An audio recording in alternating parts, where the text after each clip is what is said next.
anime One Piece mau dibuat ulang. Makanya gue mau tumpahin semua keluh kesah gue tentang anime satu ini, yang udah bikin gue punya prasangka buruk mulu sama pemerintah di One Piece. Ya emang pemerintah ada baik buruknya juga sih. Ada yang kayak Garp, ada juga yang anjing kayak Akainu. Itu memang julukannya, Akainu si anjing merah.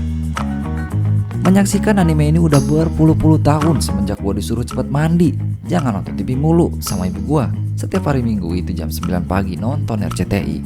Sampai sekarang pas udah jadi masyarakat dewasa di bawah pemerintahan Gibran. Ngebosenin, lama, bertele-tele, burik, aneh dan sebagainya. Cut that stupid shit kalau kata Panji. Let's go. Banyak yang mau nonton One Piece tapi males nontonnya. Episodenya lebih dari 1000. Apa-apaan ini? Padahal kalau animenya efektif, One Piece paling hanya 600 episode. Di tahun 2026 ini, komiknya per bulan Januari di chapter 1100-an. Kalau satu episode anime diambil dari 2 chapter komik, seperti anime lainnya, mungkin bisa lebih gesit gak sih? Ini yang nyebabin One Piece pacingnya ngebosenin banget, dilama-lamain, ngulur-ngulur waktu, dan banyak adegan yang sia-sia. By the way, pacing tuh lebih ke tempo jalannya cerita, buat yang belum tahu. Adaptasi anime pertama One Piece tanggal 20 Oktober 1999. Zaman apa itu? Prabowo aja di tahun itu baru dipecat dari Kostrad. Kok kesana? Cuma selang 2 tahun dari pertama kali komiknya rilis 22 Juli 1997. Dan ditayangkan setiap 1 minggu 1 episode, lebih dari 25 tahun. Ya kadang-kadang ada liburnya, tapi tetap aja anime ini terlalu ngebut. Komiknya 1 chapter per minggu dan animenya juga. Yang dimana tadi itu, 1 anime butuh 2 chapter komik biar pas kejar waktu ideal tayang ya sekitar 25 menitan.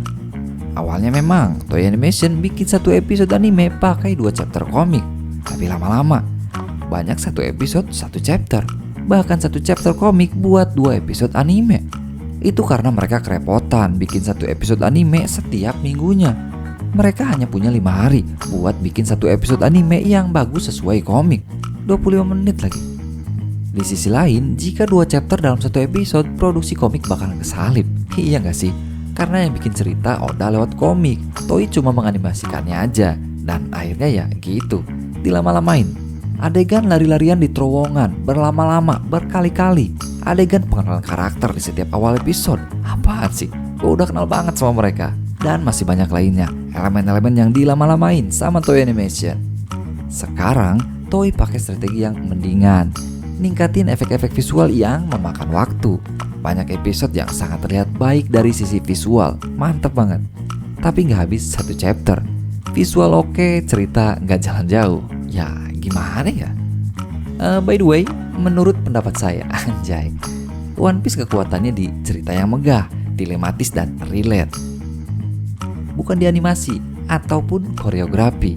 Menurut pendapat saya, bisa jadi nanti pas Oda udah kehabisan waktu, pacing akan sangat cepat di akhir cerita, terlihat terburu-buru nantinya.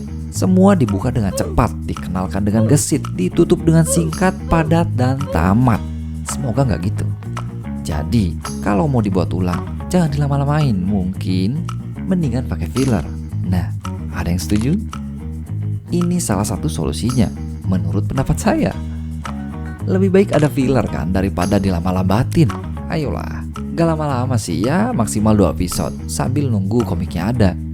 Filler yang dimaksud mungkin kayak gini, misal buat nunggu waktu chapternya turun, bisa bikin filler detail aktivitas kru Mugiwara di sela-sela waktu, seperti yang sering kita lihat di sebelum time skip. Kita gak pernah merasa itu ngulur-ngulur waktu, tapi cerita itu emang gak ada di komik, tapi seru aja gitu. Di akhir-akhir ini kita juga pernah nonton filler yang bahkan sangat terlihat bagus, seperti saat Yamato melihat kilasan Luffy dan Roger pada waktu yang bersamaan. Tapi itu filler bro, gak ada di komik tapi bagus kan. Mengulur waktu dengan pas, bukan mengulang-ulang adegan, menurut pendapat saya. Perkembangan desain.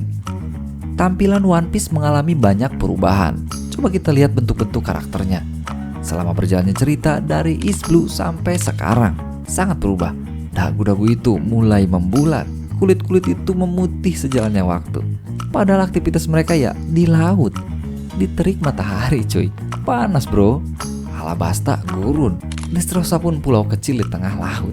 Oke, Itu bercanda, ini yang serius.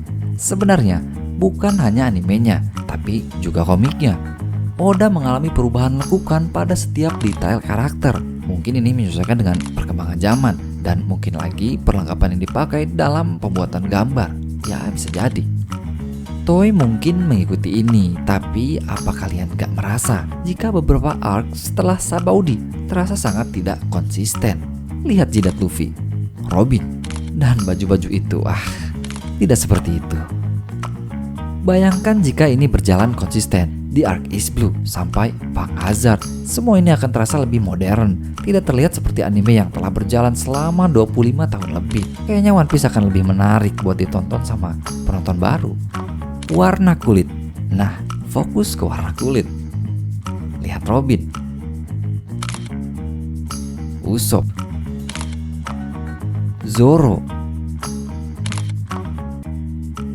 Bagaimana perubahan kulit mereka? Mungkin kita pikir ini adalah perubahan signifikan setelah time skip, di mana perubahan ini terjadi setelah 2 tahun berpisah. Apapun bisa terjadi di sana. Kali aja mereka perawatan. Tapi tidak seperti itu Ferguson. Memang gak apa-apa jika mereka memiliki kulit yang lebih putih dari sebelumnya. Namun bukankah dari dulu Oda sudah memberikan warna yang pas pada setiap karakter? Di komik memang berwarna hitam putih, tapi dia selalu memberikan coretan tinta pada cover story atau halaman judul setiap chapter komik.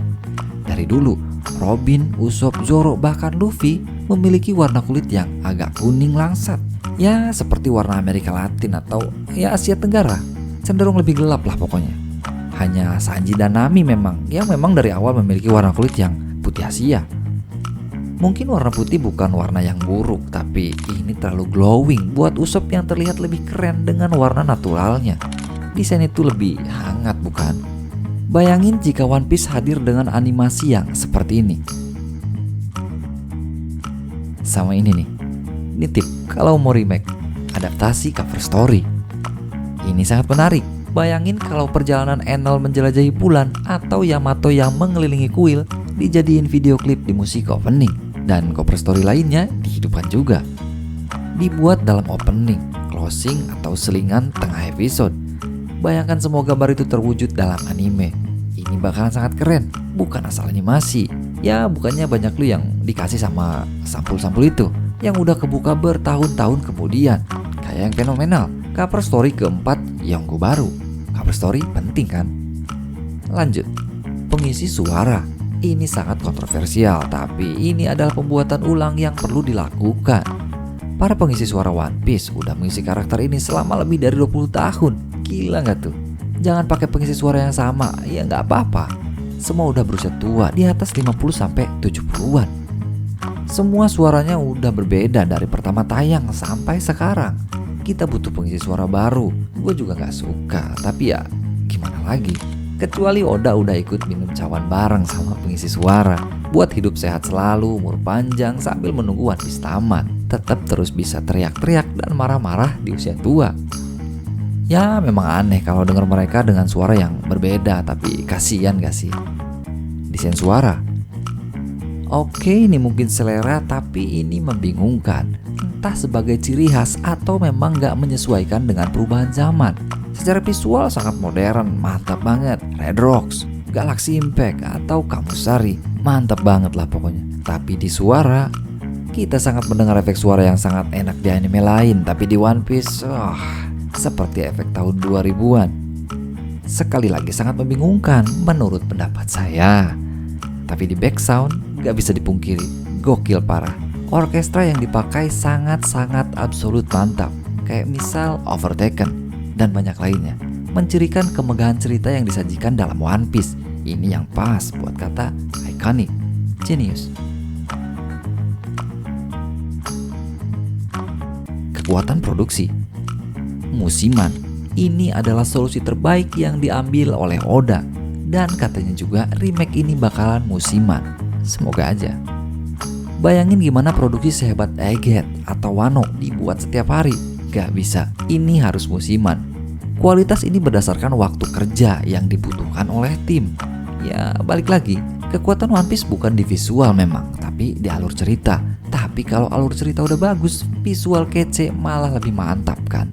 Ya memang kalau koreo nggak bisa di remake ya. Gitu pokoknya.